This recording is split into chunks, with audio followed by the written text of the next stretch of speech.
This is Mary Lewis at A Tiny Homestead, the podcast comprised entirely of conversations with homesteaders, cottage food producers, and crafters. Today I'm talking with Josh at Streblow Family Farm.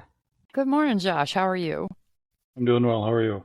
I'm great. Tell me about yourself and Streblow. Is it Streblow or Streblow? Streblow. Streblow Family Farm. Yeah. So Streblow Family Farm is owned and operated by my wife, Randy, and our 9 kids, ranging from 24 to 5 is the age range of our children. We began the farm, what would it be, about 10 years ago now, out of a desire to just take control of our own health and how we were managing that as a family, but also out of just a really eager desire to build a farm life for our family and our children as they were coming up, and do it on the land that has been in my family or my family line for many years, multiple generations. So kind of turn that back into a working farm again. So it started just with that very small impulse, and has always been guided by the desire to just to follow what I would say is the kind of stewardship that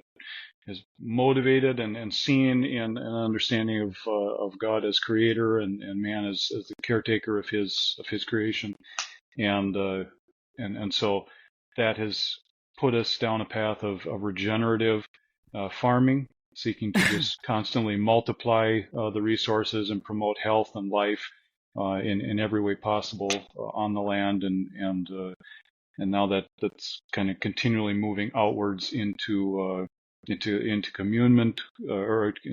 community, and now integrates with the bakery that we own and operate in town as well as an extension of that. So That's beautiful. I love that. So I saw that you have pigs. I saw that you have large guardian dogs. Is that right? Mm-hmm. And do you grow produce? Do you have chickens? What do you do? Yeah. So our farming portfolio at this point, it's purposefully diverse, and so we began like so many small scale farmers, inspired by Joel Salatin's methodology and teaching, putting birds on pasture and raising broilers, and then starting with a couple of hogs in the background, and just that kind of a polyculture farm that we've done quite a bit of meat birds over the years. We still do that, a smaller number to satisfy the demands of our bakery and the few customers and our own desires. But we maintain about so that ends up being maybe 400 or 500 in a season. We maintain about 500 to 600 laying hens, and have quite a few hogs that we raise over the course of the year, probably around 60, 75 or so hogs that they'll raise and sell using our bakery, sell to customers. That tends to be all heritage breeds. Berkshire and Tamworth are the two that we have focused on because they pasture well and they're a heritage, slower growing breed. We have a handful of dairy cows that we maintain, Jersey, Guernseys, and we do a lot of raw milk sales, and any excess is readily consumed by our livestock. And then we're just beginning to get into beef cattle to satisfy again our own desire for grass-fed beef, but also we use a lot of it at our bakery, and then we are just this year. We've always gardened a lot for our own purposes, but this year we're adding on a market garden component to the farm. So we're kind of in the planning stages of trying to take some of the pasture out and build beds and begin with at least say a 3/4 acre market garden. So. Wow, you are living the dream. And I say that sort of as a joke and sort of not, because you're living the dream, but I'm sure that you have days that are not the dream. I'm sure you have days that are rough, just like everybody else. Like anything you love, it's a choice, and you have to choose to love it even when it isn't all that lovely. Mm-hmm. Yep. And as anyone who does what you do knows, and for those who don't know, animals, when you raise them, are wonderful and they're hard work, and they will break your heart too, because sometimes the animals don't survive to the point that you want them to. And sometimes the weather will ruin your garden and you lose your crops, and it's just awful. Other Yep. times, everything goes according to plan.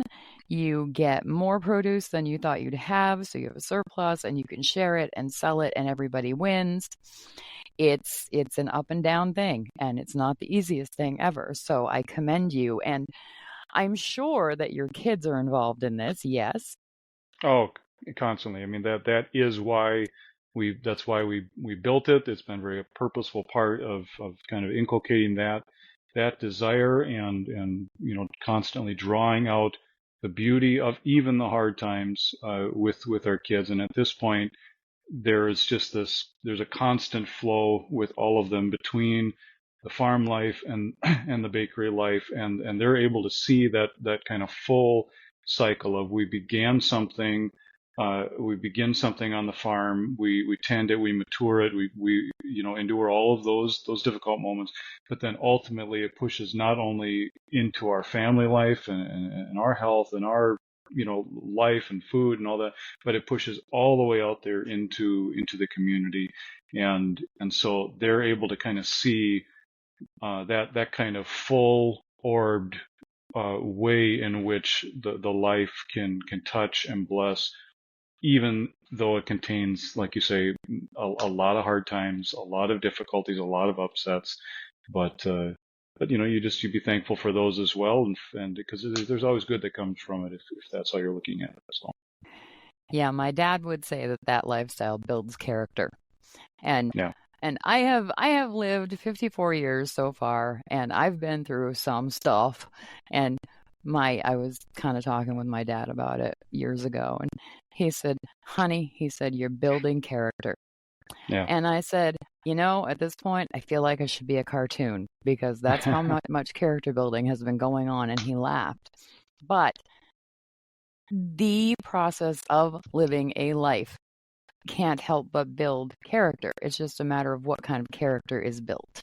Yeah, yeah. I mean, the ratio of cost to value is constant. The higher the cost, the greater, or the higher the value, the greater the cost that's attached to it. So if you want good things, including good character, then you have to be willing to endure the price that comes with it. And Hmm. the to see to see the good that comes at the end of it is a necessary feedback loop. You have to you have to be invested in things that are intrinsically good and that bring good at the end, but then you have to be patient for that. And I tell my kids all the time that my life is, I'm mostly a failure. I've spent most of my life failing at things so that I can begin to succeed at a handful of things. And so you can't be afraid to fail at things, or you'll never ultimately get to those points of modicum of success even. So Yeah. And I feel like you probably have a huge impact on the world around you with what you're doing. Um, I got a phone call from a lady, I don't know, last August, I think it was. And we here at a tiny homestead, we sell at the farmers market in the summer, and we sell produce and we sell lip balms and homemade soaps and candles and things. She called and she said, "Do you have any more of your unscented or unflavored lip balms?" And I said, "Of course. What do you need?" And she said, "Do you have 10?" And I said, "Yes, we do." I said, "You getting started on stocking stuffer buying?" And she said, "No." And she got real serious. And I was like, "Oh, oh." And she said, "I have tried a billion different kinds of lip balms, and I can't use any of them because I have skin allergies." to things. She said, your lip balm is the only lip balm I've ever used that I don't have any reaction to. She said, I want to Hmm. make sure I have enough. I was so moved that something that we made in our kitchen helped someone with a problem that was a real problem. Oh And yeah. so it can be the tiniest little thing. I mean, lip Yeah. balms are nothing. They're not a big world impacting thing. But I felt like we had made a real difference in one person's life, and that made me so happy. Oh yeah. So, you know what I'm talking about, and you know on a bigger scale, I think, than I even begin to understand. Yeah, well, I mean, I actually, my daughter has just began selling lip balms at the bakery that she's been producing, and Mhm. she loves to forage. She's done a lot of study in herbology, so she's constantly, drying herbs and making tinctures and salves and all this, and so she just decided to try doing this, and she's had some of that exact same commentary from people who are coming in and buying it. But so we see it on that level but I would say the biggest comment that we get is related to raw milk, honestly, Mhm. that there are like people enjoy everything else. It's good food, and so when they partake of it, they enjoy it. A lot of people come back, but there's few items that we sell that get the kind of like, I have no other option. This is the only thing my children can consume, and they need it because of, like, there's so many things that are kind of bound up in that particular product that's one that um you feel like you're kind of selling this black market item that gives it's like a magic elixir that's outlawed. I mean, that's kind of the feeling of it when people are coming to buy that off the farm. But so yeah, and it is tremendously validating, and really keeps you enthused in the project when you see those kinds of feedback loops coming around. Yeah, and if you don't get any feedback, it's really hard to keep going. I am doing this podcast. I've been doing it since August. And people keep telling me in person or in conversation with me that they love it and that it's great and they enjoy listening to it. But nobody's leaving comments on the podcast site or anywhere. And I'm like, I'm so excited that people love it, but I would have no idea that people love it unless I had heard it in person Yeah, or over the phone. And yeah, it's so frustrating to me because I'm like, I feel like I'm talking into a void, and the people I'm interviewing are talking into a void, and we have no idea what it's yeah, doing. yeah, It's hard. So I'm really thankful when people do tell me their opinion on something I'm doing, and I'm sure that you are too, because if it's not a good opinion, then you know what to work for. And if it is a good opinion, right. it just validates everything that you do. Yeah, The milk, you don't want to yeah, go ahead. throw effort after foolishness. So because that's just demoralizing. So yeah, to be able to direct your efforts to something that's actually bringing fruit is really important for the long term. Yeah, it gives you the energy and the want to keep going. Um, Regarding raw milk, I have a question because you're in Minnesota, I'm in Minnesota, and we all know Hmm. in Minnesota that they don't sell raw milk at the grocery store because they Yep, don't. yep. And you can't if you are a consumer who wants raw milk, you have to go to the farm where the cow is that was milked and buy the milk Hmm. at that property. Yep. So my question is, does raw milk last longer in the refrigerator than the store-bought milk? Because I'm getting real tired of buying a gallon of milk and it's not great by a week. It's just at that point where it's not tasting great. And raw milk doesn't last long enough in our house to know the shelf life of it. So, do you know what the shelf life is on a gallon of raw milk? I don't honestly know. In my wife would know better than that. She does. I mean, she handles most of the raw milk Okay. sales and kind of monitors the production, what we have in the fridge, and when it moves out to the dogs or hogs or chickens or whatever. Mm-hmm. Um, there's a lot of times where the stuff that's getting aged, she's putting it towards cheese or butter or something, anyway. So Mm-hmm. but I don't really know. I mean, it isn't going to last as long as pasteurized product. That's part of the trade-off, of course, and that's Okay. that's why that's the sacrifice that you make for good, is you're sacrificing that kind of that commercial element. And Mm-hmm. we cross the same bridge all the time at the bakery, because we don't really use much for any kind of preservatives. We use lard in all of our fry products, and they're really, really good, but we tell people they're not going to last as long, and that's the cost of the good thing. So milk is definitely like that, but what the numbers are, I guess I couldn't tell you. Okay. Well, I'll have to look it up and see if Google has an answer later. I don't know. I'm sure I'm sure that broad highway of knowledge has something to say on the matter. Oh, probably, and it'll probably be 17 different time frames. So who knows? But at Yep, least maybe yep. I can get an idea. We here love raw milk. We love it. I love it in my coffee. And I love to drink it. I did not when I was younger. I didn't like how it tasted because I was so programmed to the pasteurized milk, and it Yep. does taste different. Um, the cream at the top of raw milk is gold. I Yeah.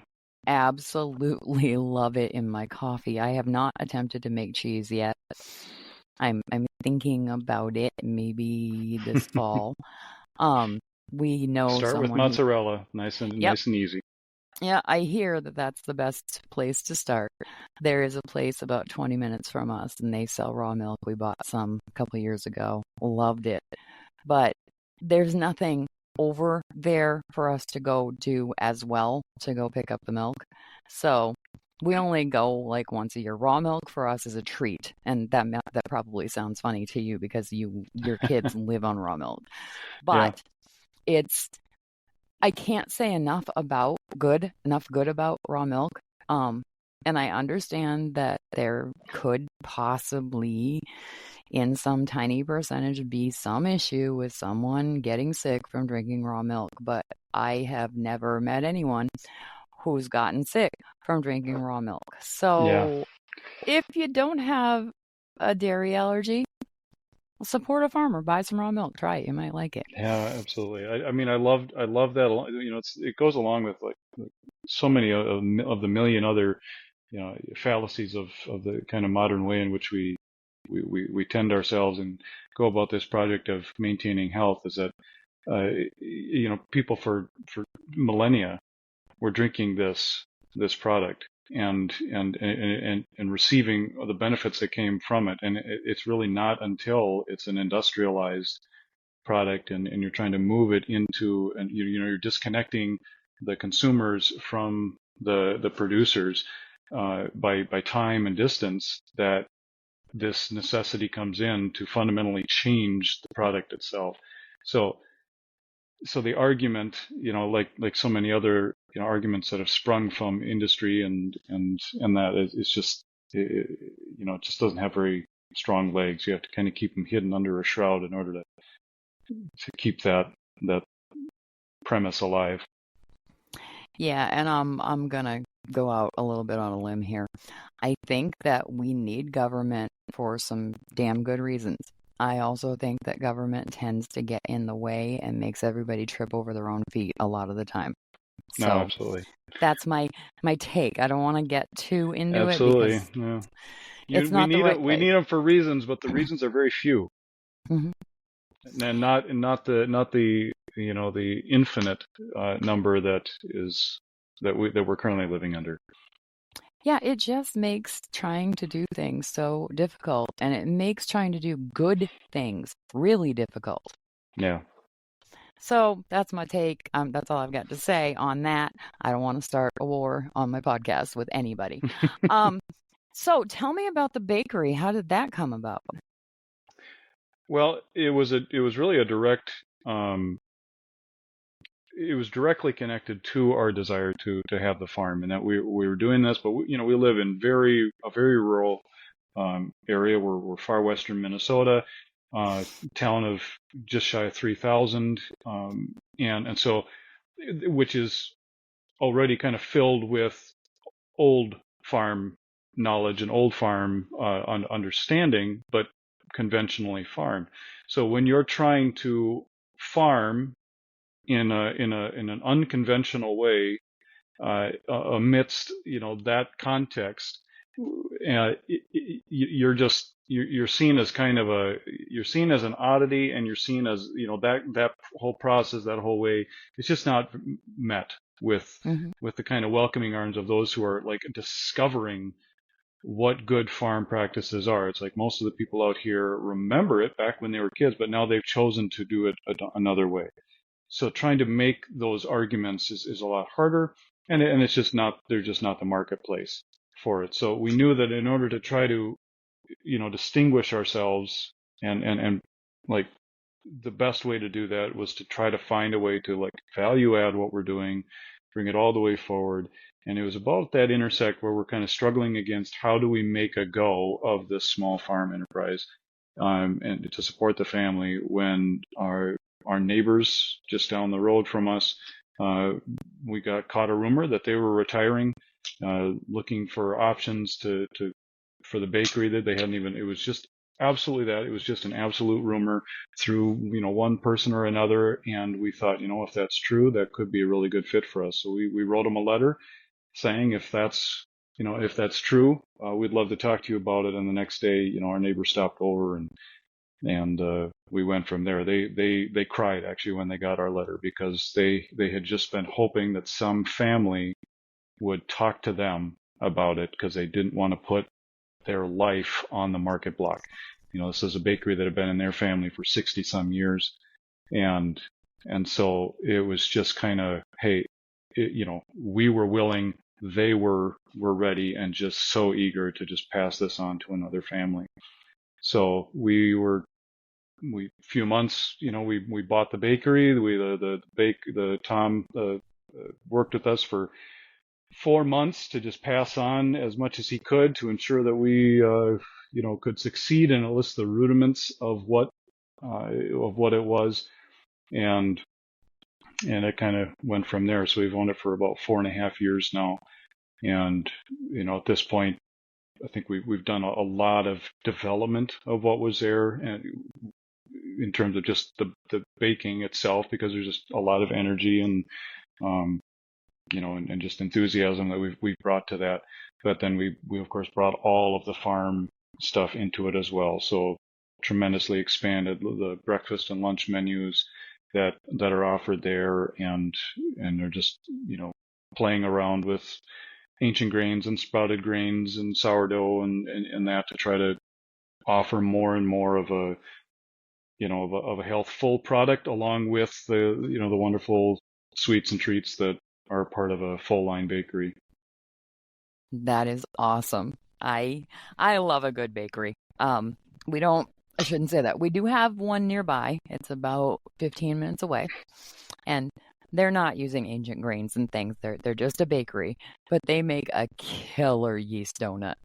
And I only go there once a year because they're only 15 minutes away. And we do actually go over there for other things. And I just have to say, nope, I will wait. I will wait until almost a year is up before I buy a dozen donuts, because I will eat 6 of them. Yeah, So I that's try to, good. That's good personal discipline, if that's. yeah, I try really hard for moderation most of the time, because otherwise it just makes me feel terrible. If I'm going to eat 6 donuts, I'm going to be sick, and I know it. So 6 Yeah. donuts is not a good plan. One every year is a treat, and it's special, and it reminds me why I love their place. So I assume that your bakery is more than a bakery. It sounds almost like a bakery slash diner. Yeah, we have very limited space. That's our biggest hurdle. We'd love to find some options to kind of expand on that, because we're very purposeful about wanting to maintain our downtown uh, placement there. So we're just right in the river valley. River's right across from the bakery. It's where it's always been. And we're just very committed to keeping that presence there. So we have to deal with the space constraints. We have some seating, but we do offer, we sell hundreds of, in the course of a day, dozens and dozens or hundreds even on a busy day of breakfast sandwiches. And that's all, farm meat and eggs, and along with all the other things that come off of that. But then, our lunch menu has our soup and stews that come off of farm ingredients, and broths and barbecues, and so there's quite a lunch menu that we offer. We're working to expand that even farther. So it really gets a lot of it fills a gap. There's there's fast food options in town, and then there's us. So if people are looking for something other than fast food, but it's also a gathering place, and that's another thing that really was important to us, is we want it to be woven into the fabric of the community even deeper. And so the bakery it's a gathering point. It's a thing that brings people back. It's a thing that when people are coming back into town to visit relatives, they have to stop there. So it's just constantly, it's a very community centered, family centered experience, and just stretches back into the memory of people for so long. And so there's these ethnic traditions that we maintain, ethnic foods that, we're very Scandinavian, Norwegian influence here. So we have to bring all those back into play for the seasons and holidays and that. So yeah, we get the family run full line bakery it's disappearing from the landscape. And so we'll get people that come out 2 hours on a weekend. We regularly get people from the metro who come out, and we're 2 hours from the Minneapolis St. Paul, and we'll get people who come out because they're out, looking for an experience, and going to a small bakery like that is one of those experiences that they want to keep alive. So. Yeah. So do you and your wife ever get to sleep? And when you do get to sleep, do you sleep like the dead? Because it sounds like you are constantly moving and busy. Yeah, it is. It's a full life. It's a full life. And yeah, sleep can be a rare commodity sometimes, sometimes more than others. The seasons, determine that often, but we try to maintain a reasonable rhythm so that there is constant sanity to address the issues.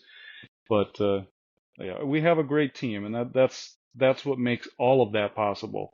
Is that we have 5 now who are 1, 2, 3, 4 who are over 18, who are still living either attached to the farm or at home, and involved in all of this, and fully engaged. And so our family life, there's no divide between our family life and everything else that we're doing. It's all integrated.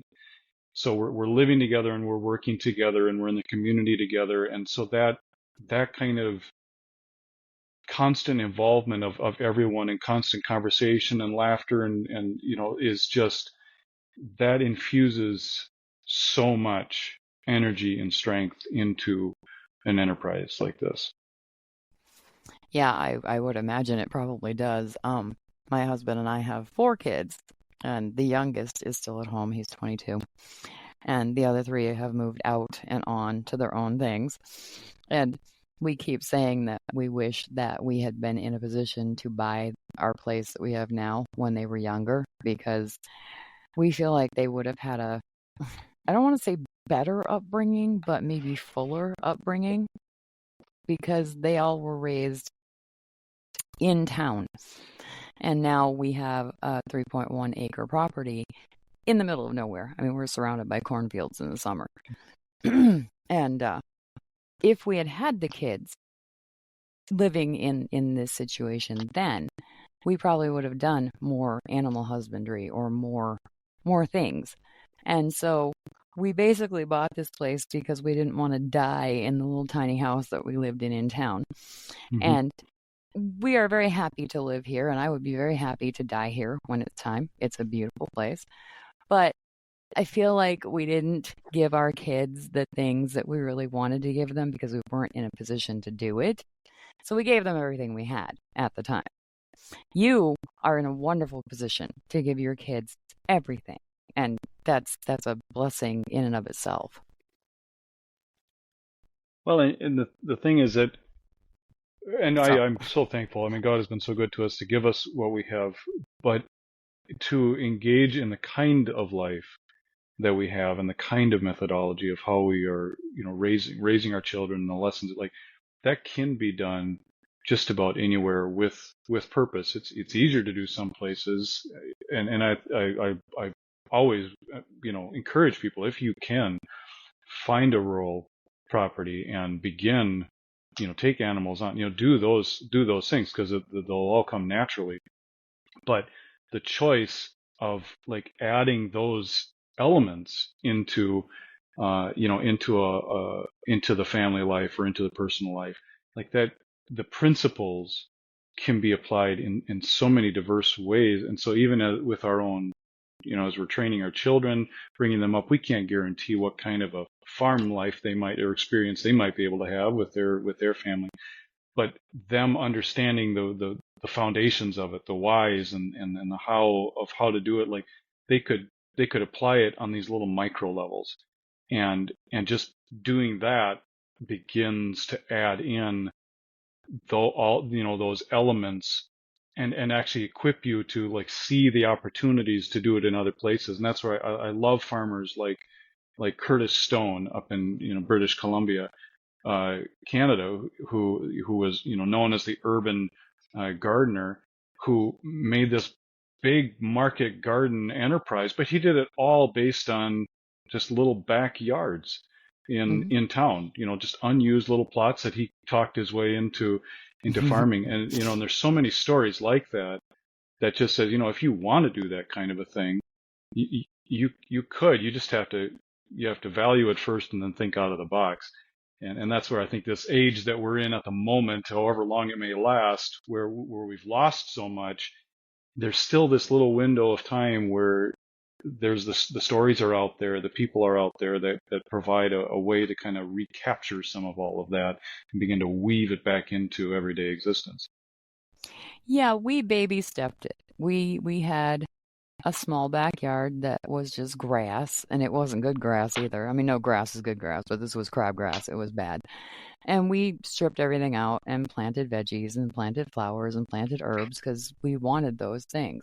And Yeah, our lot was only 35 by 90 feet, I think. It was a very small city in town lot. yeah. And the kids helped with that. And the kids loved it because when everything started coming in, they'd go out and grab their after school snack from those gardens. We had chickens for a while. We had 4 chickens, and the kids would feed the chickens and go out and get the eggs. And I remember my youngest coming in when he was like 10, and when the chickens laid their first eggs, he went out and grabbed the eggs. And he came in and he was like, "We're farmers now." And I just laughed. And I said, "Honey," I said, "there's a lot more to farming." I said, "But you're a baby farmer." Yes. And he Yeah. said, "Can we cook these for dinner right now?" And I was like, "Yes, yes, we can." He was so excited and so impressed with himself and with the fact that we lived in a city, but we had chickens and we had our own Oh eggs. yeah. Yeah, So yeah. it's those little baby Absolutely. steps that I don't know, plant the seed for the kids to be interested in healthier living. And Yeah. I don't want to catch a whole lot of flack about healthier living. Everyone has their own take on that. I'm not doing yoga. I'm not going to the spa. I'm not doing all the new agey things for myself because that's not what I'm interested in. That's one way to live a healthier life. Eating good nutritional food is a way of living a healthier life. Hmm. So don't yell at me, listeners, for using the term healthier life. You pick your version of healthier. I'm all good with that.